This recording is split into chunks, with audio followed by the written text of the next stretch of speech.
Isang mapagpalang araw po ng Lunes, May 4, 2026. Napakabilis ho ng panahon. Meron po tayong pinaka-latest na weather update sa lagay po ng ating panahon. Pero bago ho natin simulan, hihiling lamang po ko ng pakiusap na kahit i-like nyo lang po yung ating video, malaking bagay po at suporta na rin po yun para sa amin. So dito po muna natin sisimulan. Kahit po maalinsangan at mainit na panahon ang ating nararanasan, ngayon pong Mayo ay meron po nagbabanta na sama ng panahon o low pressure area na papasok po sa first week and second week po ng May. Aalamin natin po lahat ng mga detalye. So ipakita ko po muna sa ating screen yung tinatawag ho natin na tropical cyclone threat potential. Ito po yung halos araw-araw na ating minomonitor. At malapit na po yung petsa na ito sa pagitan po ng May 7 hanggang sa May 13, 2026, meron pong lalapit o papasok po na low pressure area sa loob po ng ating Philippine Area of Responsibility. So makikita nyo namang mabuti sa ating screen sa ating pinaka-map illustration. Makikita ho ninyo dyan, ito po ay nasa katamtaman or medium chance para maging tropical depression o tinatawag din natin ito na mahinang bagyo. Bagamat sa ngayon meron po itong dalawang senaryo, pwede po itong mag-recurve at pwede pong dumiretso pa Central Luzon.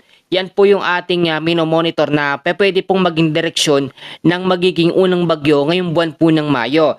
Sa pagkatala po ng pag-asa, meron po tayo ngayong tinatawag pa rin na easterlies or mainit na hangin na nanggagaling sa karagatang Pasipiko na siyang nakakaapekto sa ilang bahagi po ng Western Visayas, Negros Island Region, Northern Mindanao, Zamboanga Peninsula, BAR, MM at sa may Palawan area.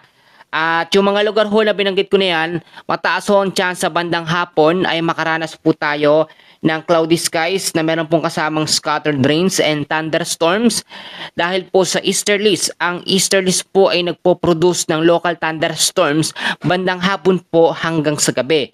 So sa parte ho ng Metro Manila, the rest po ng ating bansa, ilang bahagi ng Luzon, Visayas at Mindanao na hindi ko ho nabanggit ay may mga chance pong makaranas din ng partly cloudy to cloudy skies na meron pong mga isolated rain showers or thunderstorms dahil po sa easterlies o yung maalinsangang hangin na nanggagaling po patuloy dyan po sa may silangang bahagi po ng ating bansa. So ngayon po ay titignan natin at silipin natin yung ating pinaka-live na mapa and then i-explain ko po yung banta po ng bagyo na paparating at papasok po sa loob ng ating Philippine Area of Responsibility. May mga tanong din sa atin at lahat po yun ay atin pong sasagutin. Kung makikita ho ninyo sa ating pinaka-live na mapa, sa ating map po, wala tayong nakikitang aktibong bagyo sa loob po at sa labas ng ating Philippine Area of Responsibility. Take note, ito pong nakikita nyong hangin na yan na malapit sa ating bansa. Diyan po sa may bandang silangan po, ng ating bansa, yan po yung maalinsangan or mainit na hangin na nanggagaling sa karagatang Pasipiko at tinatawag din po itong easterlies. Tulad po na aking sinabi, sa pagitan po ng May 7 hanggang sa May 13, may manggagaling po na LPA na nasa medium chance sa category para maging tropical depression or mahinang bagyo. Dito po yan lalapit at kung makikita ho ninyo, meron tayong nakikitang sirkulasyon ng hangin dito. Unti-unti na pong nade-develop itong tinatawag natin na kumpol ng kaulapan na siya namang possible na maging LPA po sa mga susunod na po na mga araw or mga linggo. Ngayon, alamin naman natin habang ito po ay unti-unting nade-develop yung dalawang track or scenario po ng mabubuo pong sama ng panahon. Doon po sa ating unang track ay ito po, posible po itong mabuo sa Western Pacific Basin po at papasok po sa loob ng ating PAR at magre-recurve. Ito yung sinasabi natin sa scenario number 1, magre-recurve o lilihis pasilangan po patungo sa bahagi po ng bansang Japan. So maganda yung unang scenario natin, medyo safe po tayo sa tinatawag na landfall scenario, yung direktang pagtama ng bagyo sa ating kalupaan. Yung pangalawang scenario o track number 2 ang medyo delikado. Posible pong mabuo kapag nabuo po ito sa Western Pacific Basin, papasok po sa loob ng ating Philippine Area of Responsibility at mataas ang chance ang mag-landfall tumama po sa bahagi ng Central Luzon at tutungo sa bahagi po ng South China Sea. So yung pangalawang senaryo, pwede din mangyari. Alinman po sa dalawang track, sa dalawang senaryo ang mangyari, kinakailangan maging alerto at maging handa po tayo. hanggat wala po tayong iba pang hangin o weather system na nakakaapekto para po matrigger ang mga bagyo o LPA, ay maano po tayo, enjoy po natin at patuloy nating alamin, no? Sa ngayon, ang habagat po ang ating minomonitor kung ito ba'y nade-develop na or paparating na ba. Sa ngayon, wala pa pong anumang senyales ng habagat or southwest monsoon dyan sa may kanlurang bahagi po ng ating bansa. So meaning to say, ang ating pangunahing weather system pa rin ay ito pong tinatawag natin na easterlies. Pero once na meron pong habagat o southwest monsoon, lahat po ng mga kumpol ng kaulapan, cloud cluster, LPA, mga bagyo po na nabubuo sa may silangang bahagi ng ating bansa, mabilis po yung nade-develop at hahatakin ng habagat, no? Yun po yung kasi ang nagiging purpose din ng habagat. Yung pinapalakas niya yung mga sama ng panahon na nasa labas o nasa loob man po ng ating Philippine Area of Responsibility.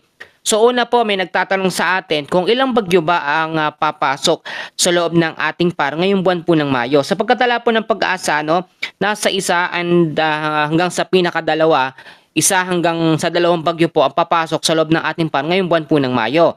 At yung magiging unang bagyo sa Mayo ay pangatlong bagyo ngayong 2026.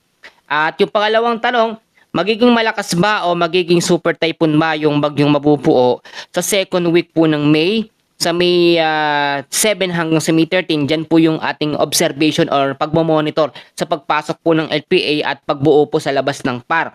Sa ngayon, hindi po yan nakikitaan na magiging malakas na bagyo o yung tinatawag natin na super bagyo o super typhoon.